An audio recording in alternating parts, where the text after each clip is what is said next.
The book of Exodus, chapter 16.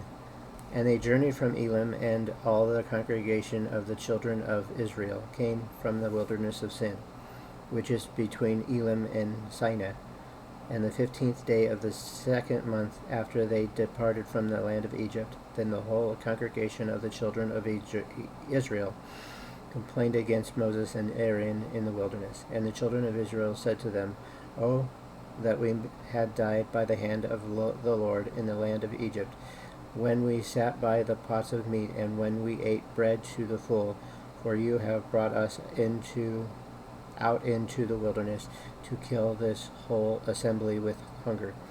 Then the Lord said to Moses, "Behold, I will rain bread from the heaven for you, and the people shall go and gather a certain quota every day, that I may test them whether they will walk in my law or not.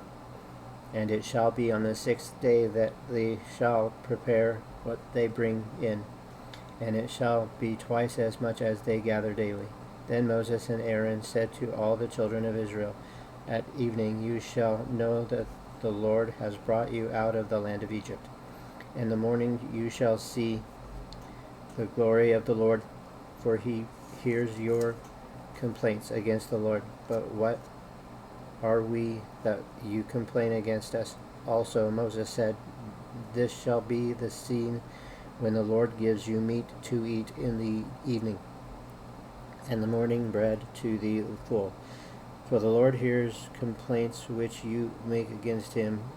And what are we? Your complaints are not against us, but against the Lord."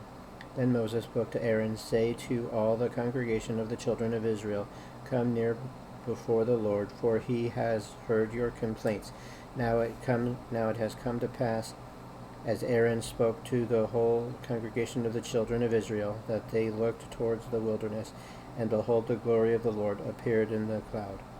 And the Lord spoke to Moses, saying, I have heard the complaints of the children of Israel. Speak to them, saying, At twilight you shall eat meat, and in the morning you shall be filled with bread, and you shall know that I am the Lord your God." So it was that quails came up on the evening and covered the camp. In the morning the dew lay around the camp, and when the layer of dew lifted there on the surface of the wilderness, and it was a small round substance as fine as frost on the ground. So when the children of Israel saw it, they said to one another, "What is it?"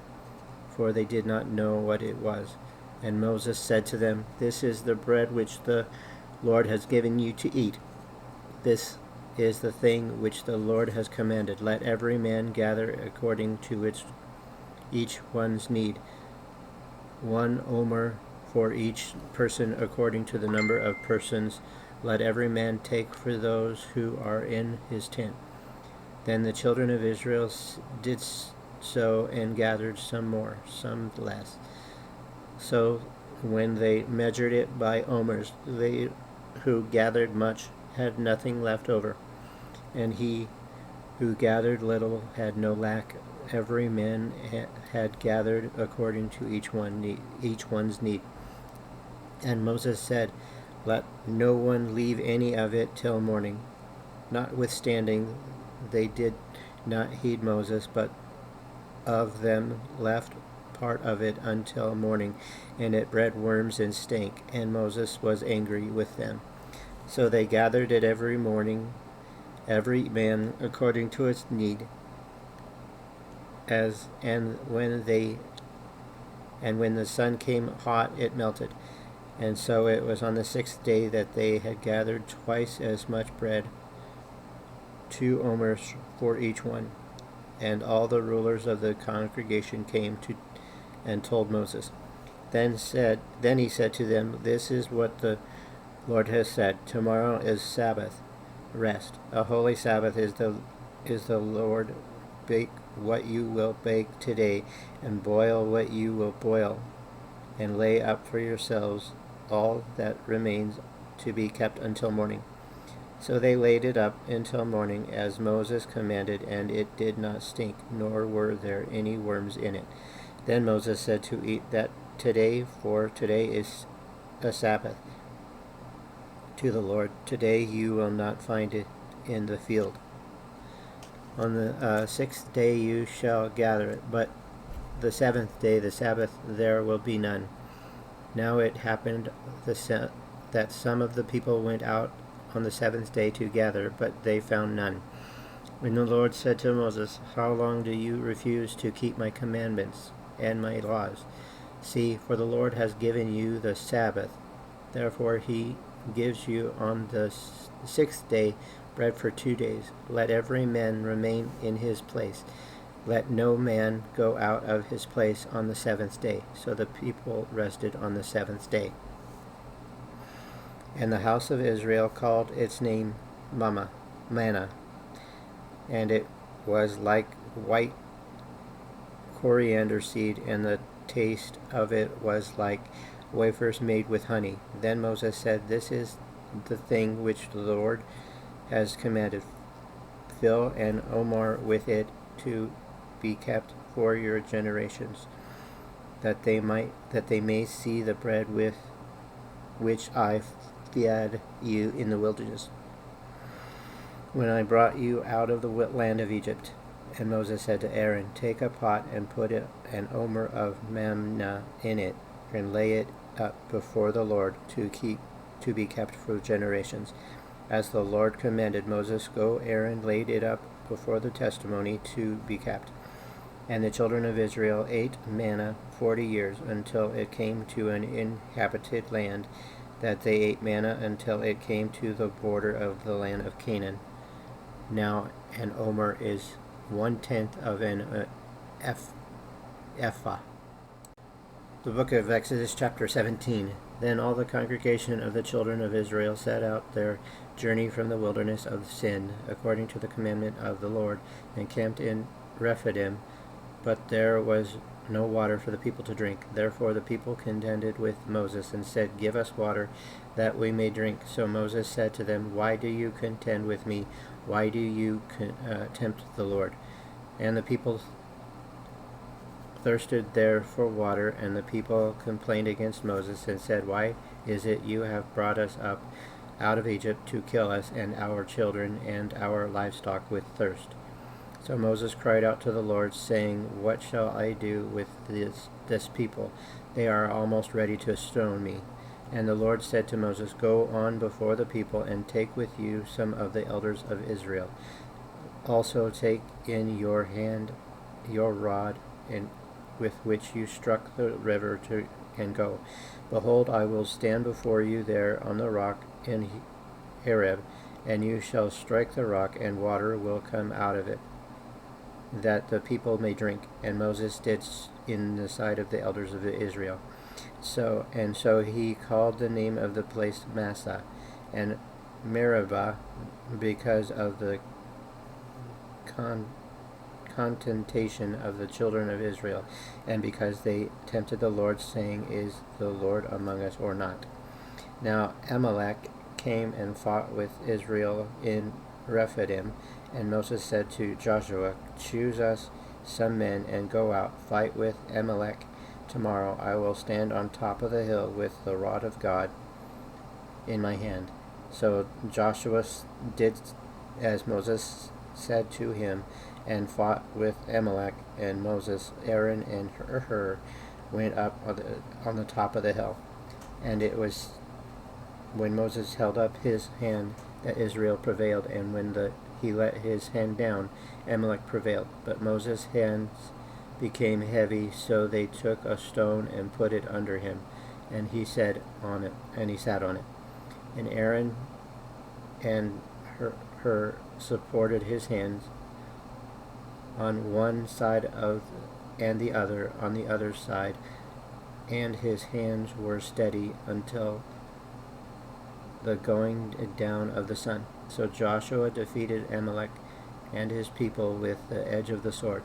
Then the Lord said to Moses, Write this for a memorial in the book recount it for the hearing of Joshua, that I will utterly blot out the remembrance of Amalek from under the heavens.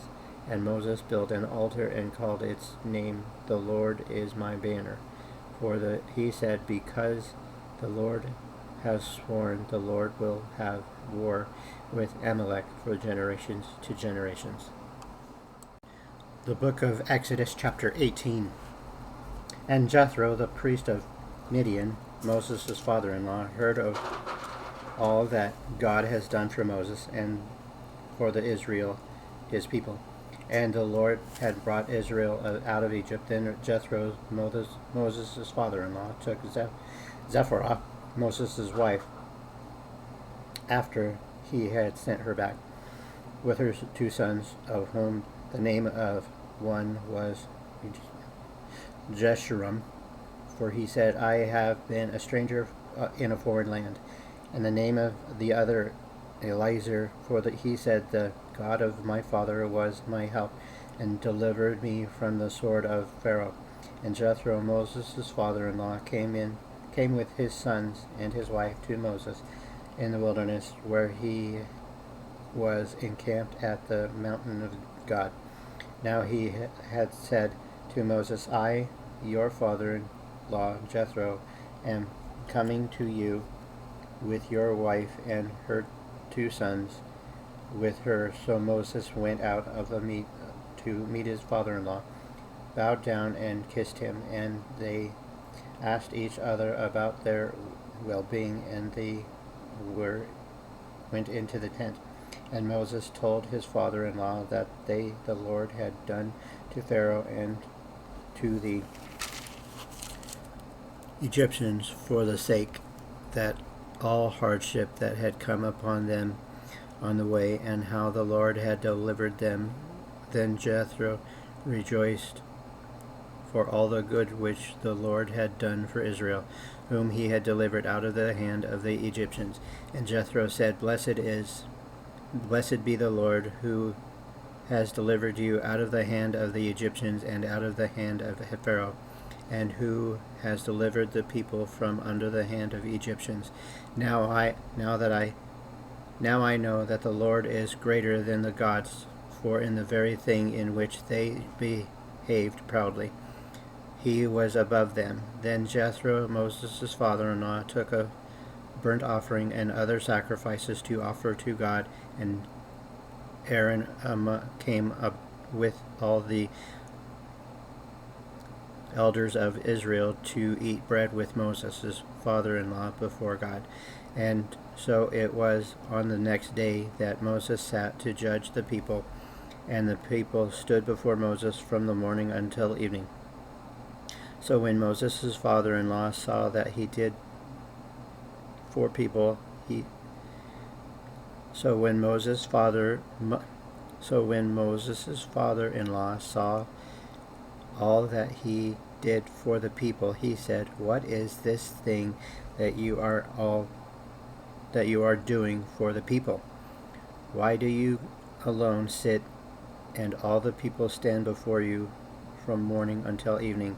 And Moses said to his father-in-law, Because the people come to me to inquire of God. When they have a difficulty, they come to me, and I judge between one and another, and I make known to the statutes of God and his laws. So Moses' father-in-law said to him, The thing that you do is not good. Both you and these people who are with you will surely wear yourselves out, for this thing is too much for you. You are not able to perform it by yourself. Listen now to my voice. I will give you counsel, and God will be with you. Stand before God for the people, so that you may bring the difficulties to God, and you shall teach them the statutes and the laws, and show them the way in which they must walk and the work they must do. Moreover, you shall select all the people, able men, such as fear God, men of truth, hating covertness, and place such over them to be rulers of thousands, rulers of hundreds, rulers of fifties, and rulers of tens. And let them judge the people at all times, when it will be at that every great matter they shall bring to you, but every small matter they themselves shall judge, so it will be easier for you, for they will bear the burden with you. If you do this thing, and God is so commands you, that you will be able to endure, all the people will also go to their place in peace. So Moses heeded the voice of his father-in-law and did all that he had said. And Moses chose able men out of all the Israel and made them heads over the people, rulers of thousands, rulers of hundreds, rulers of fifties, and rulers of tens. So they judged the people at all times, and the hard cases they brought to Moses, but they judged every small case themselves. Then Moses let his father-in-law departed, and he went his way into his own land. Well, thank you very much for following on. And today's hard reading, I don't know why it was hard for me, but my brain just wasn't all the way in it, I guess. Anyway, I hope you enjoyed it. Whatever part of the day you're listening to this, morning, afternoon, or evening. Have a great day. See you tomorrow.